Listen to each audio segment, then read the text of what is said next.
Hey, new Tampa. So do you need a realtor to sell your home?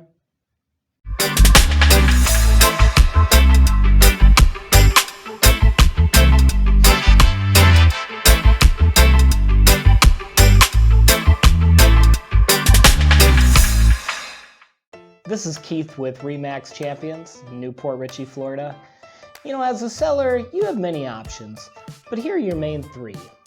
Sell your home yourself, using one of those discount brokers, and a full-service broker.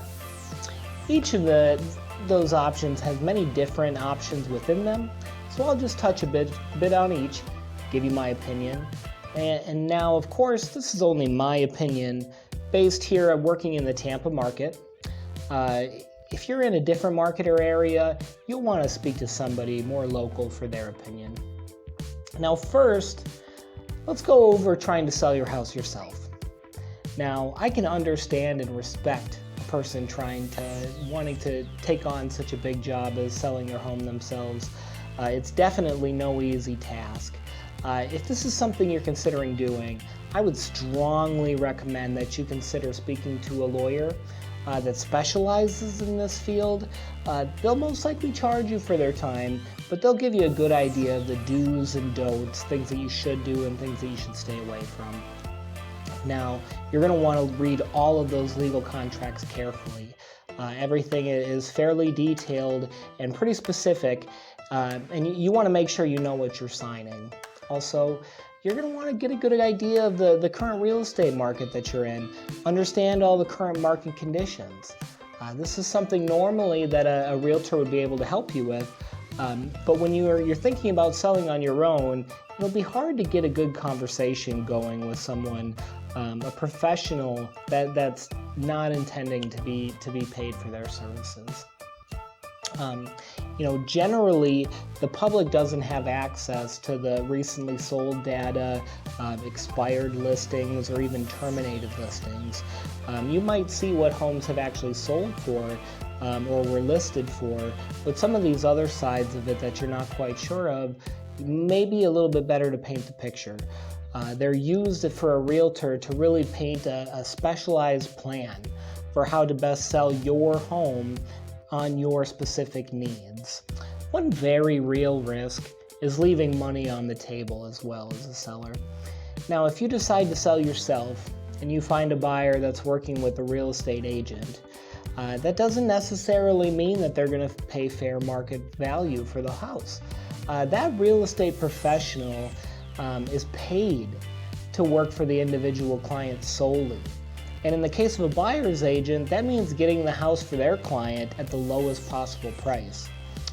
You want to be armed with at least as much information as the other side. You definitely don't want to have less information than the other side, and you want to have some confidence in your pricing. If you accept a price that's a little bit lower than fair market value and your home sale closes, there's really no going back. The process is done over and there's nothing you can really do. Now on the flip side, a house that is priced too high doesn't sell. And it doesn't get the traffic that it deserves. A good deal of buyers will be working with an agent on their side, and they're going to be able to tell if that house is overpriced and is a bad deal, and they'll recommend to their buyers to look at other houses. Or worse yet, that house might not even show up in their search criteria. A lot of buyers these days are using the internet to find their houses to use their search, and they have a price range in mind. If your house is just outside of that range, they might not even see it. Ideally, you want to come up with a price that you're comfortable with ahead of time. Find suitable buyers for around that price, and when you close, you're confident and satisfied that you got the dollar figure that you received. Now, cost. You may be thinking, but Keith, 6% is a lot of money. Well, first, let me start by saying that commission percent that you negotiate with your agent is split between the agent that sells the house, the agent that you're working with, and the agent that brings a buyer to your house. The buyer's agent is most likely going to require their half whether or not you're using a realtor on your side or not. They've worked a long time with their client as well, and most likely will ask you to pay their commission if their buyer brings an offer to your home. Now, while most agents make money from the equity of your home, they'll also be able to create a plan to lead to the successful sale of your home. They'll be responsible for the execution of that plan on your behalf, all while instilling confidence and providing guidance over this major life change. Also, everything is negotiable.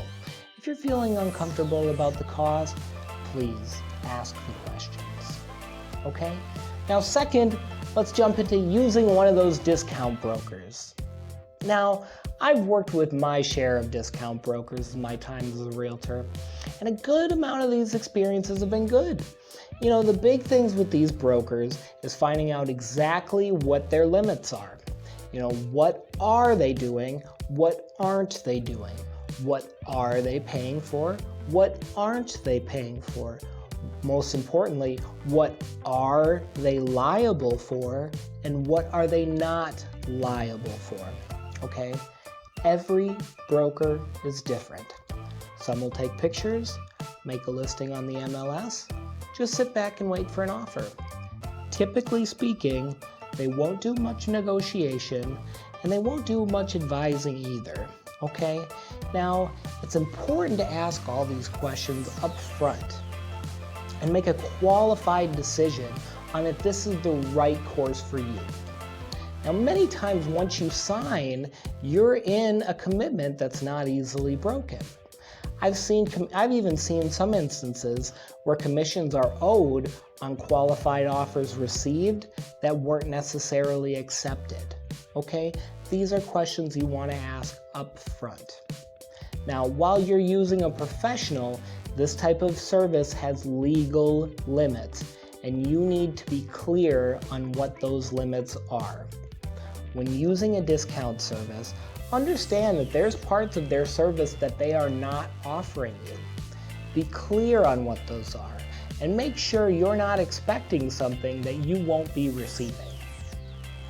All right, lastly, using a full-service broker. This is how I've ran my real estate business so far. I come from a small Midwestern vacation town, so taking care of people is what I know. A full-service brokerage is kind of like it sounds, it's full service. We're going to take on all the legal paperwork for you, and we carry the liability insurance to protect you in case of an issue. Now, each full-service brokerage is different, but as far as for myself, I offer professional photography, professional videos, professional marketing materials. Your listing is going to be on all the major sites, you know, Zillow, Realtor.com, all of them. And I'll personally walk you through all the major paperwork so that you have a good understanding of what it is that you're signing. I'll also go through all the fees up front with you so that you're not surprised on closing day with the check that you're receiving. I'll make sure I detail all those out for you. And when problems arise, you're going to have a solution-oriented project manager on your team to guide you on how to best navigate those issues. And most of all, I'll make sure that your personal goals are all going to be accomplished. You know, maybe you're selling and buying and need the two to line up. Maybe you're downsizing and you need to sell some of your personal items. Whatever it is, you have someone here local on your side with many contacts, and that does this over and over again each year. When working with me, I'm going to take time to learn your personal circumstances. I'm going to spend the time getting to know you and your family so that I can tailor my process to exactly what it is that you're needing and give you the best overall experience possible. You know, sometimes potential issues arise, and a good professional will see those issues coming ahead of time. And oftentimes, those issues create an additional negotiation period. And if these things can be seen early, they can be dealt with to avoid potential headaches, delays, and, you know, worse, cancel deals. So to sum up, full-service broker will take on much of the liability in handling the legal paperwork, all while creating a smooth journey throughout for the client. Hopefully this will provide plenty of peace of mind through the process and confidence after that you've received the best possible amount that you could. I hope you've gained some understanding here on the options that you have as a seller. I always encourage buyers and sellers to at least interview a couple realtors. You want to find someone that you're comfortable with, confident in, and someone that you can trust will be able to get the job done for you. And as always, my name's Keith Mathias, here with Remax Champions in Newport Richey. If you have any questions, if there's anything I can help with throughout your journey, please don't hesitate to reach out. My phone number is 727-753-8588, and my email is keith@keithmre.com. All right, thanks for watching. Consider subscribing to my channel. There's a lot of good information, and I'm constantly coming up with new stuff here in the Tampa area. Thanks again for watching. Have a great day now.